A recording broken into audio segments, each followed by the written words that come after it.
Hai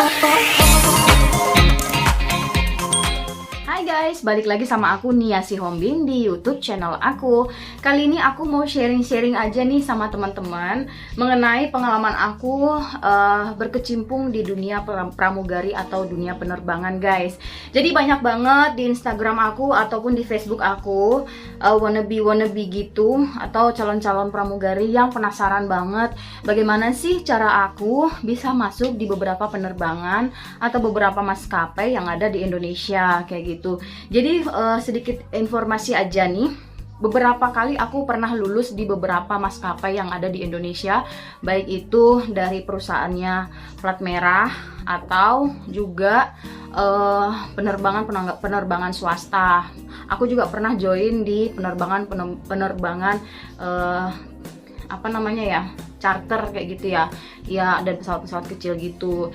Jadi menurut aku memang aku itu sebenarnya basicnya itu adalah seorang perawat, guys. Jadi aku tuh dulu kuliah di dunia kesehatan sebenarnya, jadi seorang perawat. Dan setelah lulus itu memang aku beberapa kali pernah bekerja di rumah sakit juga, di klinik kecantikan kulit kayak gitu, guys. Dan setelah itu berjalan sekitar setahun. Setelah itu aku keterima di Garuda Indonesia, plat merah tentunya ya. Nah, teman-teman juga udah pasti tahu, ini khususnya buat teman-teman yang pengen banget join di Garuda Indonesia. Kalau di Garuda Indonesia itu memang terbilang apa ya, unik banget gitu loh. Uniknya itu karena mereka memang menyongsong tema bahwa Indonesia banget kayak gitu, pramugarinya juga Indonesia banget. Nah, mengapa begitu? Karena mereka plat merah, guys, membawa bendera Indonesia ke seluruh negara-negara lain. Jadi kita memang memperkenalkan budaya kita melalui penerbangan Garuda Indonesia kayak gitu. Jadi memang mereka tuh merekrut calon-calon pramugarinya tuh yang face-nya itu atau look-nya itu kayak apa ya, orang Indonesia banget. Orang Indonesia banget tuh kayak apa sih? Kalau aku boleh bilang ya seperti orang Jawa kebanyakan ya. Karena biasanya kan kalau suku Jawa kita ini etnisnya itu apa, kulitnya itu sawo matang, terus hitam manis kayak gitu ya. Terus ya walaupun ternyata lebih banyak yang putihnya juga gitu mereka. Ini bukan ngomongin rasis atau warna kulit ya, cuman memang mereka orang luar sana, mereka tahu kitanya itu orang Indonesia banget itu ya kayak gitu, sawo matang kulitnya kayak gitu kan. Nah, kemudian beberapa tahun berikutnya Garuda itu juga mengeluarkan lagi peraturan terbaru bahwa ya Indonesia itu beragam, bukan hanya etnis Jawa ya kan, ada juga Papua ya kan. Itu kalau nggak salah di tahun 2014 sudah mulai merekrut pramugari-pramugari yang dari timur kayak gitu. Dan itu menurut aku amazing banget sih, karena ketika kita pakai seragam yang warnanya itu 3 warna itu gitu kan, tapi wajah kita, kulit kita itu beragam-ragam gitu loh. Dari Sabang sampai Merauke ada yang etnis Batak dengan wajahnya yang yang kotak-kotak kayak gitu kan. Terus ada juga yang suku Jawa, kemudian ada juga yang dari timur, teman-teman kita. Ya, itu menggambarkan Indonesia banget kayak gitu. Itu sekitar 2013-2014 lah kalau nggak salah. Karena sebelumnya aku karena sudah rutin banget ikut tes di Garuda ya, bisa dibilang aku juga banyak banget mengalami kegagalan di setiap tesnya. Jadi aku tahu banget. Nah, saat itu Garuda pernah aku bukan pernah sih ya, tapi kan yang kita lihat itu belum pernah merekrut gitu teman-teman yang dari timur kayak gitu. Tetapi di sekitar 2013-2014 mereka mengatakan bahwa dibuka lowongan juga buat teman-teman semua dari Sabang sampai Merauke, karena memang Garuda kan memperlihatkan ke seluruh dunia bahwa inilah orang Indonesia dengan segala jenis ragamnya kayak gitu. Begitu, guys. Nah, aku mau cerita nih, itu pengantarnya aja gitu kalau kamu mau masuk ke Garuda Indonesia. Jadi pengalaman aku nih ketika aku tes di Garuda Indonesia itu banyak banget calon-calon pramugari itu, mereka tuh cantik-cantik, pinter-pinter. Yang mau masuk ke Garuda itu jangan bilang mereka cuma tamatan SMA loh, walaupun memang diutamakan bukan diutamakan, startnya yang boleh mendaftar jadi seorang pramugari di sana itu dimulai dari SMA dan sederajatnya, maksudnya itu ke SMK juga bisa, pokoknya sederajat SMA itu sudah boleh mendaftar jadi seorang pramugari dengan mengikuti syarat-syaratnya. Nah, syarat-syaratnya itu kan kamu sudah dikatakan dewasa dengan berumur 18 tahun, lulus SMA kayak gitu kan, dan lain-lain. Nanti itu kita bicarain di tempat lain aja, maksudnya di konten berikutnya kayak gitu guys. Terus ketika aku datang nih ke tempat rekrutmen, ya aku ngerasa aku di situ ya nggak ada apa-apanya gitu dibanding mereka. Bahkan mereka itu ada yang lulusan sarjana hukum, ada yang dokter, ada yang S3 pertanian. Itu buat aku amazing banget ya, ternyata peminat pramugari itu banyak banget dan beragam banget gitu loh. Jadi orang taunya tuh kan misalkan jadi pramugari paling basicnya SMA kayak gitu-gitu. Mereka nggak tahu kalau basic pendidikan seorang pramugari itu dimulai dari SMA sampai S3 pun ada gitu, dari segala profesi, dari segala jurusan bidang pendidikan yang beragam juga guys kayak gitu. Jadi buat kamu yang memang mau join, mungkin kamu berpikir aku kan akuntansi, aku kan sarjana hukum, masa iya sih keterima, masa iya sih nggak nyambung gitu sama dunia penerbangan. Kamu nggak usah takut, karena memang dunia penerbangan ini agak unik menurut aku sih ya, karena memang mereka menerima dari segala latar belakang pendidikan juga guys. Kenapa? Karena ya dunia penerbangan itu kan luas banget ya, dari segi aspek itu semua bisa mencakup aja loh. Nah, sebagai contohnya kayak aku nih pramugari, tapi basic pendidikanku seorang perawat. Ya mungkin orang akan berpikir ngapain sih perawat jadi pramugari? Tapi for your information, jadi saat itu aku bisa lulus itu di situ karena saat itu Garuda lagi membuka lowongan untuk pramugari yang punya basic pendidikan orang kesehatan, malahan yang basic pendidikan seorang perawat, seorang bidan, bahkan seorang dokter sekalipun. Kenapa mereka merekrut ini? Karena saat itu Garuda mau join di pokoknya di SkyTeam kalau nggak salah ya, SkyTeam. Nah, syaratnya itu sebuah penerbangan atau maskapai itu harus memiliki nurse on board dan chef on board kayak gitu. Jadi mereka buka lowongan untuk bagian-bagian itu. Nah, gunanya apa? Jadi ketika mereka terbang ke bagian Eropa atau ke bagian Middle East kayak gitu. Nah, terutama sih yang diutamakan ke daerah Middle East kayak gitu guys. Jadi ketika mereka mengangkut penumpang yang mau pergi haji kayak gitu kan, biasanya kan banyak sesepuh-sesepuh tuh yang memang mau naik haji kayak gitu kan.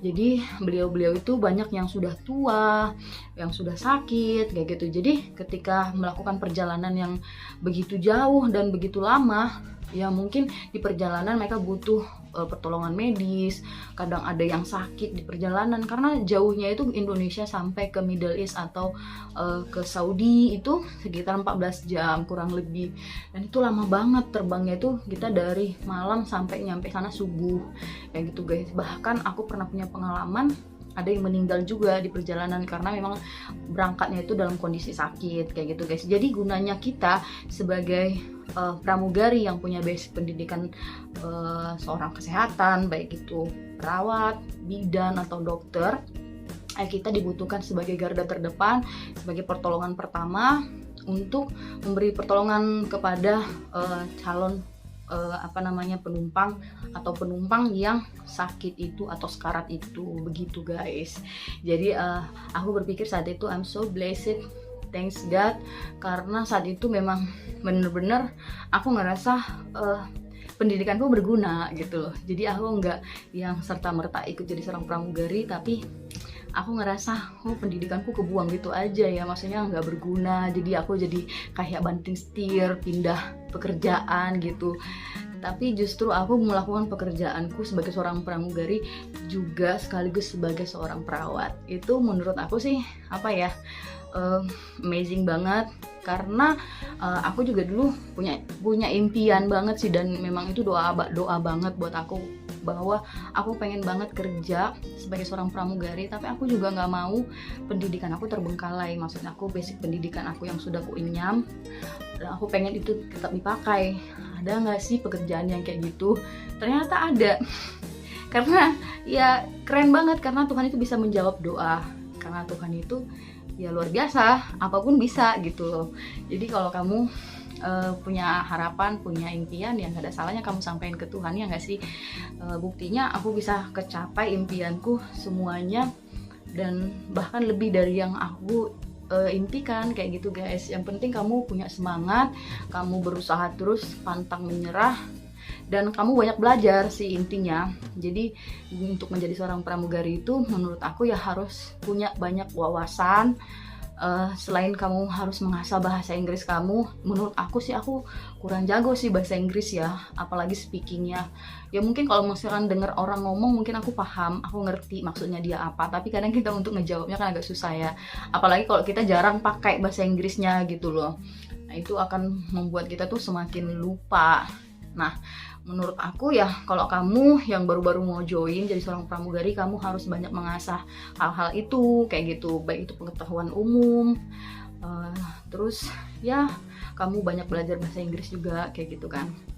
Nah terutama dari semuanya itu yang aku lihat, mengapa aku banyak lulus di beberapa maskapai ini adalah attitude guys. Jadi menurut aku sih attitude itu berdampak sangat besar banget untuk keberhasilan kamu dan kelolosan kamu masuk sebagai seorang pramugari. Karena memang pekerjaan kita itu sebagai front office ya, terus kita itu bagian pelayanan atau service, jadi memang dibutuhkan attitude yang tinggi guys, dan memang punya mental yang baja. Jadi maksudnya kalau misalkan once penumpang kamu itu komplain, kamu udah bisa menanggapinya dengan kepala dingin, terus tetap melayani dan memberikan extra service, full service kayak gitu. Jadi pelanggan kita juga tetap merasa nyaman, happy gitu, terbang bersama kita. Nah, orang-orang seperti itulah yang biasanya dicari oleh orang-orang penerbangan kayak gitu untuk menjadi seorang pramugari. Jadi kalau untuk pengetahuan-pengetahuan lain itu menurut aku sih tambahan aja, karena nanti kita untuk menjadi seorang pramugari pun kita akan diolah lagi. Maksudnya apa? Kita disekolahkan, kita diajarin, kita dibentuk kayak gitu. Jadi memang hal-hal kayak gitu ya cuman tambahan aja sih. Tapi yang persiapan yang harus kamu bawa dari dalam diri kamu ya itu tadi, kamu memang tulus orangnya, memang niat mau kerja, menolong, kamu punya jiwa servis yang bagus dalam hal arti positif ya. Kemudian kamu punya wawasan yang luas, karena kita akan ketemu dengan banyak orang dari berbagai daerah, negara, dari berbagai suku etnis kayak gitu, dan kita memang harus open minded ya. Kita harus punya wawasan yang luas, bagaimana menghadapi orang Jepang dan menghadapi orang Arab itu jauh berbeda. Jadi kita harus tahu itu juga. Ya, caranya seperti apa? Ya kamu harus banyak baca, banyak tahu, banyak menonton dari berbagai literatur kayak gitu guys, untuk menambah wawasan kamu. Banyak nonton berita juga bagus kayak gitu.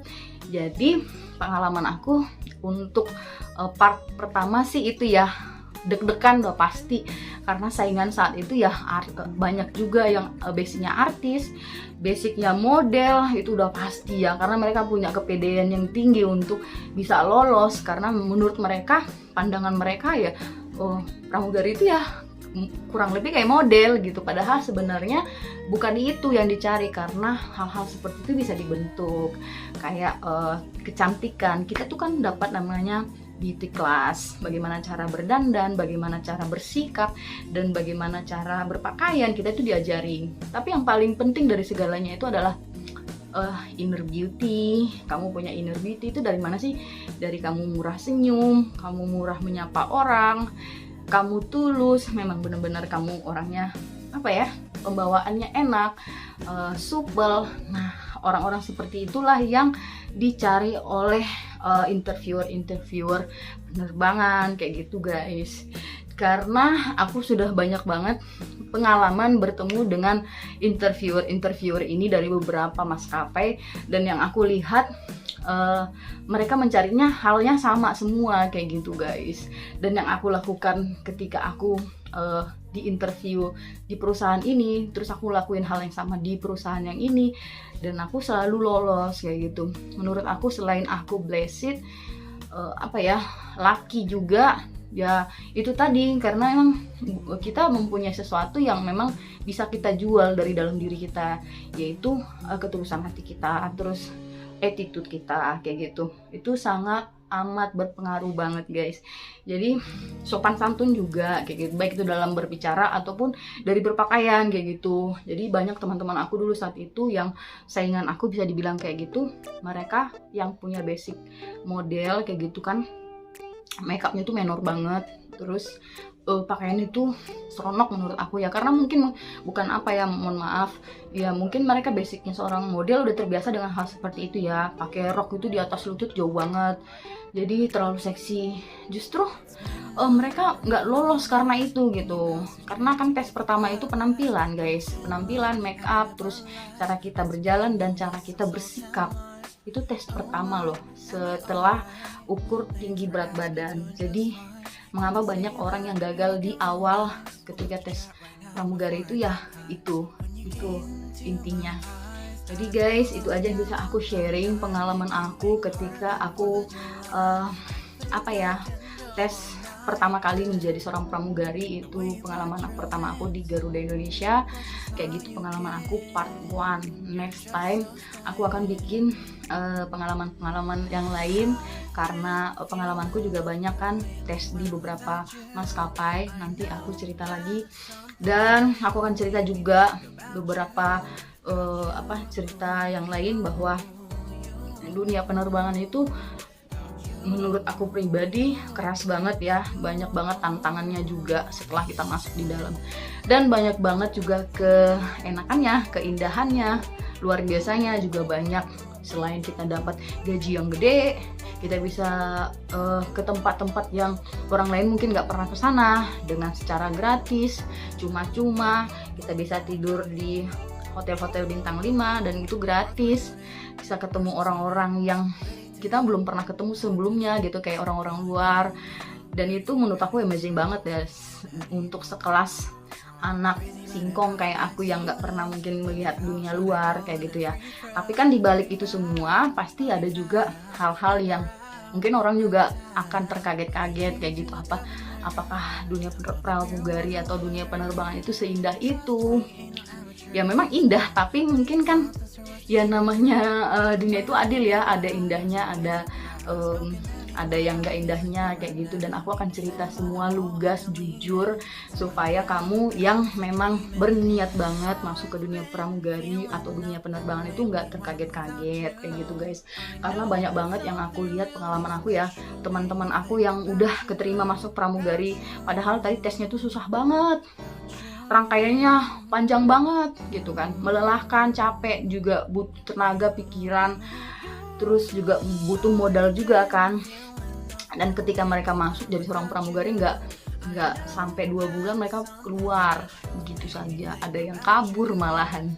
Karena kan kalau misalkan sudah keterima nih, ternyata kamu kabur gitu aja, kamu kan akan kena penalti. Kan sekolahnya dulu, zaman dulu itu Garuda masih gratis ya, itu ditanggung sama perusahaan kayak gitu. Biaya untuk sekolah kamu itu aja senilai 75 juta saat itu sekitar 2014.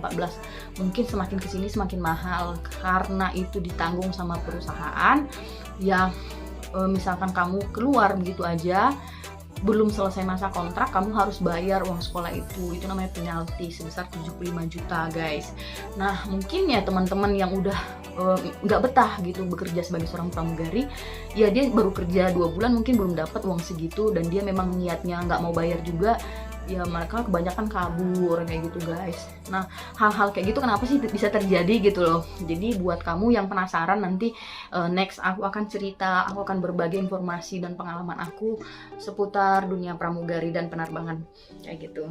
Oke guys, gitu aja yang bisa aku sharingkan hari ini. Semoga bermanfaat, semoga menambah wawasan kamu juga mengenai dunia pramugari atau dunia penerbangan atau aviasi kayak gitu. Thank you for watching my video. Jangan lupa like, comment, dan subscribe. Dan sampai ketemu di video-video aku selanjutnya. Makasih, bye-bye.